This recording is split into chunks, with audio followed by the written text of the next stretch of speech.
Hi friends, welcome to our art village life YouTube channel. ಎಲ್ಲರೂ ಹೇಗಿದ್ದೀರಾ? I hope ಎಲ್ಲರೂ ಚೆನ್ನಾಗಿದ್ದೀರಾ ಅಂದ್ಕೊಂಡಿದ್ದೀನಿ. ಇದು ನಮ್ಮ ವೆಡ್ನೆಸ್ಡೇ ವ್ಲಾಗ್.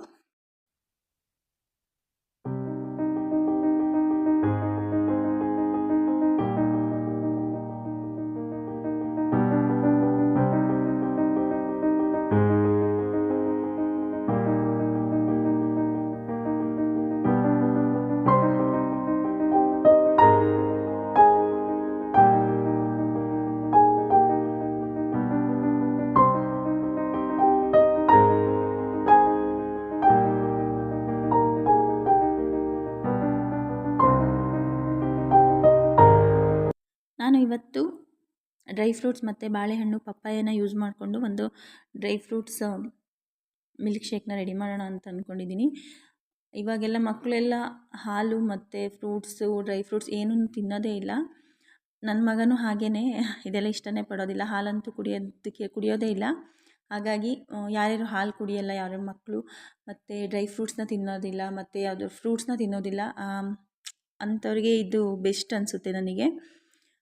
ಇದರಲ್ಲಿ ಆಲ್ಮೋಸ್ಟ್ ಎಲ್ಲ ಥರನೂ ಹಾಲಿರುತ್ತೆ ಮತ್ತು ಫ್ರೂಟ್ಸ್ ಇರುತ್ತೆ ಮತ್ತು ಡ್ರೈ ಫ್ರೂಟ್ಸ್ ಇರುತ್ತೆ. ಎಲ್ಲ ಥರ ಕಂಟೆಂಟನ್ನು ಸಿಗುತ್ತೆ ಮಕ್ಕಳಿಗೆ.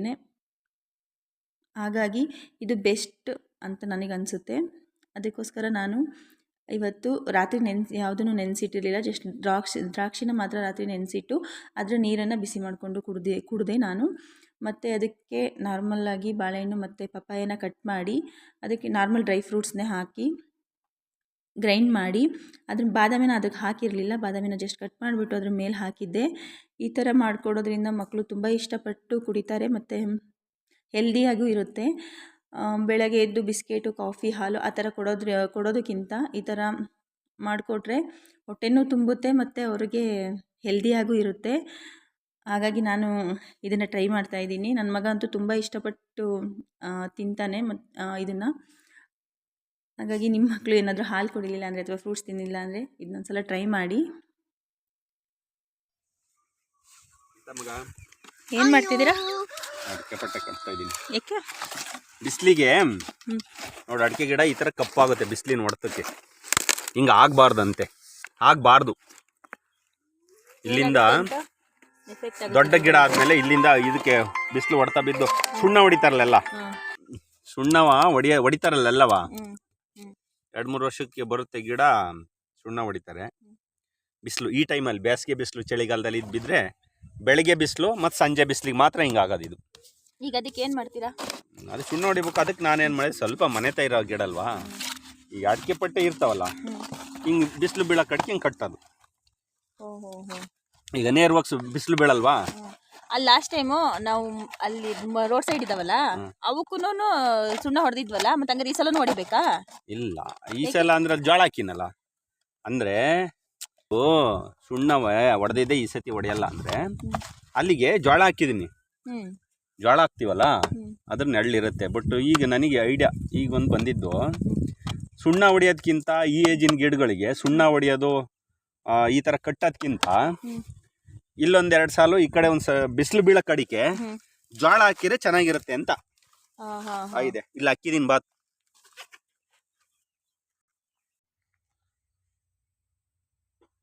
ಈ ಹೈಟ್ ಇದ್ದಾಗ ಗಿಡ ಸುಣ್ಣ ಹೊಡಿಬೇಕಾಗುತ್ತೆ ಬಿಸಿಲಿನ ತಾಪಕ್ಕೆ. ಬೆಳಗ್ಗೆ ಸಂಜೆ ಬಿಸಿಲು ಬೀಳ್ಬಾರ್ದು. ಈಗ ಜೋಳ ಹಾಕಿರೋದ್ರಿಂದ ಇದು ಸುಣ್ಣ ಹೊಡೆಯೋ ಅವಶ್ಯಕತೆ ಇಲ್ಲ. ಬಿಸಿಲು ಬೀಳುತ್ತೆ ಅಂತ ಹೊಡೆಯೋದು ಈ ಟೈಮಲ್ಲಿ ಚಳಿಗಾಲದಲ್ಲಿ. ಆ ಕಡೆ ಸೈಡ್ ನೋಡಿ ಬಿಸಿಲು ಬೆಂದಿಲ್ಲ. ಅದೇನಾರು ಒಂಚೂರು ಜೋಳ ಸಣ್ಣದಿದ್ದಾಗ ಒಂಚೂರು ಬೆಂದಿದ್ರೆ, ಇಲ್ಲ ಅಂದರೆ ಇಲ್ಲ. ಜೋಳ ಇರೋದ್ರಿಂದ. ಇಲ್ಲ ಅಂದರೆ ಆ ಗಿಡ ಎಷ್ಟು ಕಪ್ಪಾಗಿತ್ತೋ ಅದಕ್ಕಿಂತ ಜಾಸ್ತಿ ಬಿಸಿಲು ಹೊಡೆದಿರೋದು ಇದಕ್ಕೆ, ಜೋಳ ಹಾಕಿಲ್ಲ ಅಂದಿದ್ರೆ. ಈ ಭಾಗದಲ್ಲಿ ಜೋಳ ಹಾಕೋ ಹೊತ್ತಿಗೆ ಚೆನ್ನಾಗಿದೆ ಗಿಡ. ಈ ಥರ ಮಾಡ್ಬೋದು ನೀವು. ಅಡಿಕೆ ಬೆಳೆಯೋರು ಈ ಹೈಟಿಗೆ ಗಿಡ ಬಂದಾಗ ಸುಣ್ಣ ಹೊಡೆಯೋದಕ್ಕಿಂತ 2 ಸಾಲು ಜೋಳ ಹಾಕ್ಬೋದು, ಏನು ತೊಂದರೆ ಇಲ್ಲ. ಬೇಸಿಗೆ ನವಂಬರ್ ಟೈಮಲ್ಲಿ ಹಾಕಿದ್ರೆ 3 ತಿಂಗಳಿರುತ್ತೆ, 4 ತಿಂಗಳು ಥರ ಏನಾದ್ರು ಗಿಡ ಹಾಕ್ಬೋದು. 2 ಸೈಡು ಹಾಕಿದರೆ ಸುಣ್ಣ ಹೊಡೆಯೋ ಅವಶ್ಯಕತೆ ಇರಲ್ಲ. ಗಿಡನೂ ಚೆನ್ನಾಗಿರುತ್ತೆ, ಆರೋಗ್ಯವಾಗಿರುತ್ತೆ ಗಿಡ.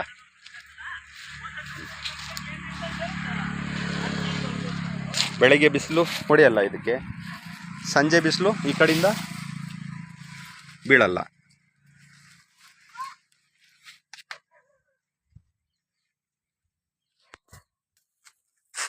ಬಾಳೆ ಗಿಡನೂ ಹಾಕ್ಬೋದು, ಬಟ್ ಬಾಳೆ ಸಖತ್ತು ನೀರು ಎಳೆಯುತ್ತೆ. ಅಡಿಕೆ ಇಷ್ಟು ದೊಡ್ಡ ಗಿಡ ಆದಮೇಲೆ ಬಾಳೆ ಹಾಕಿದ್ರೂ ತೆಗಿಬೇಕಾಗುತ್ತೆ. ಬಾಳೆ ತೆಗೆದ ತಕ್ಷಣ ಆಟೋಮೆಟಿಕ್ಕಾಗಿ ಗಿಡ ನೆರಳಲ್ಲಿದ್ದವು ಬಿಸಿಲು ಬಿದ್ದ ಮತ್ತೆ ಕೆಂಪಾಗೋದು, ಬಿಸಿಲಿನ ಹೊಡೆತ ಬೀಳೋದು ಆಗುತ್ತೆ. ಆ ಟೈಮು ಜೋಳ ಹಾಕ್ಕೊಂಡು, ಜೋಳನೇ ಆಗ್ಬೋದು, ಈಗ ಅವರೆಕಾಳು, ಅವರೆ ಗಿಡನೂ ಹಾಕ್ಬೋದು. ಅವರೆ ಗಿಡನೂ ಇದ್ರ ಬಡ್ಡಿಗೆ ಹಾಕಿದ್ರ ಮೇಲೆಲ್ಲ ಸುತ್ಕೊಳುತ್ತಾ ಬಳ್ಳಿ, ಅವಾಗ ಅದು ಅಷ್ಟೊಂದು ಬಿಸಿಲು ಇದಾಗಲ್ಲ. ಜೋಳ ಅವರೆ ಅಂತಲ್ಲ, ಅಷ್ಟು ಹೈಟ್ ಬರೋ ಅಂತ ಯಾವ ಬೆಳೆನಾರು ಮಾಡ್ಕೋಬೋದು.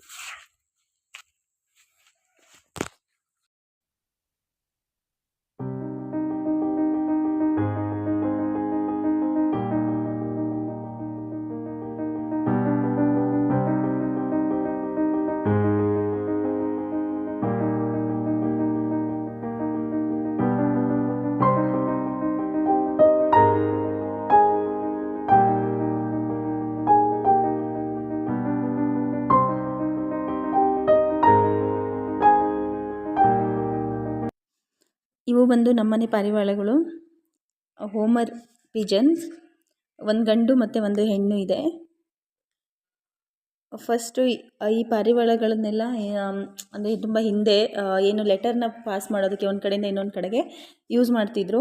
ಅದೇ ಬೆಳೆದುಕೊಂಡು ಅದು ಮತ್ತು ರಾಜರ ಕಾಲಕ್ಕೆ ಇದನ್ನು ರೇಸ್ ಅಂದರೆ ಸ್ಪೋರ್ಟ್ಸ್ಗೆ ಯೂಸ್ ಮಾಡ್ತಾಯಿದ್ರು ಈ ಪಾರಿವಾಳನ. ಸೊ ಇವಾಗಂತೂ ಇದು ತುಂಬ ವರ್ಲ್ಡ್ ವೈಡ್ ಈ ಪಿಜನ್ಸು ಫೇಮಸ್ ಆಗಿಬಿಟ್ಟಿದ್ದಾವೆ.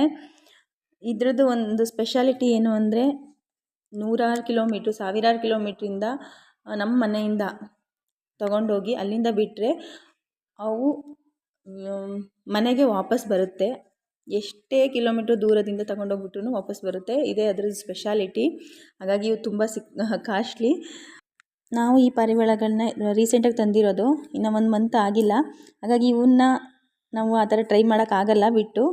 ಇವು ಏನು ಮರಿ ಮಾಡುತ್ತೆ, ಆ ಮರಿಗಳನ್ನು ಸಾಕಿ ಫಸ್ಟು ಮನೆ ಮೇಲೆ ಅವನ್ನ ಹಾರಿಸ್ಬಿಟ್ಟು ಆಮೇಲೆ ನಾವು ಅವಕ್ಕೆ ಟ್ರೈನ್ ಮಾಡಬೇಕು. ಅಂದರೆ ಫಸ್ಟ್ ಒಂದು 5 ಕಿಲೋಮೀಟರ್ ದೂರ ತೊಗೊಂಡೋಗ್ಬಿಟ್ಟು ಆಮೇಲೆ ಒಂದು 10 ಕಿಲೋಮೀಟರಿಗೆ ತೊಗೊಂಡೋಗ್ಬಿಟ್ಟು ಆ ಥರ ಫಸ್ಟು ಸ್ವಲ್ಪ ಕಡಿಮೆ ಡಿಸ್ಟೆನ್ಸಿಂದ ಆರಿಸಿ ಅವಕ್ಕೆ ಟ್ರೈನಿಂಗ್ ಕೊಟ್ಟು ಆಮೇಲೆ ಅವನ್ನ ತುಂಬ ದೂರಕ್ಕೆ, ಅಂದರೆ ಒಂದು 100 ಕಿಲೋಮೀಟ್ರ್ ದೂರಕ್ಕೆ ತಗೊಂಡು ಹೋಗಿ ಬಿಟ್ಟರೆ ಅವು ನಮ್ಮನೆ ಹತ್ರನೇ ಬರುತ್ತೆ.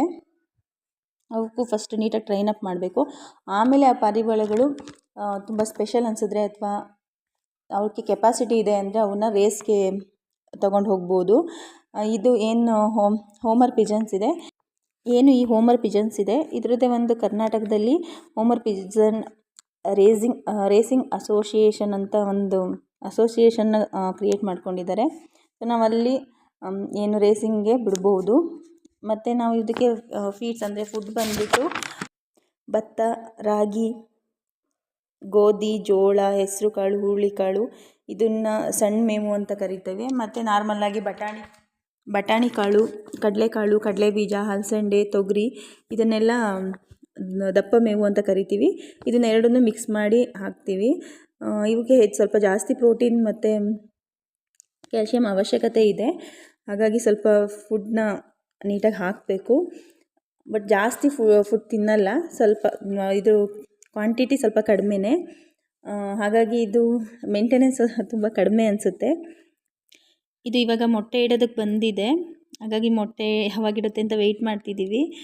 ಮತ್ತು ಈ ಪಾರಿವಾಳಗಳಲ್ಲಿ ತುಂಬ ವೆರೈಟೀಸ್ ಇದೆ. ನಮ್ಮ ಹತ್ರ ಇರೋ ಪಾರಿವಾಳಗಳಲ್ಲಿ ಒಂದು ಗಂಡು ಮತ್ತು ಒಂದು ಹೆಣ್ಣು.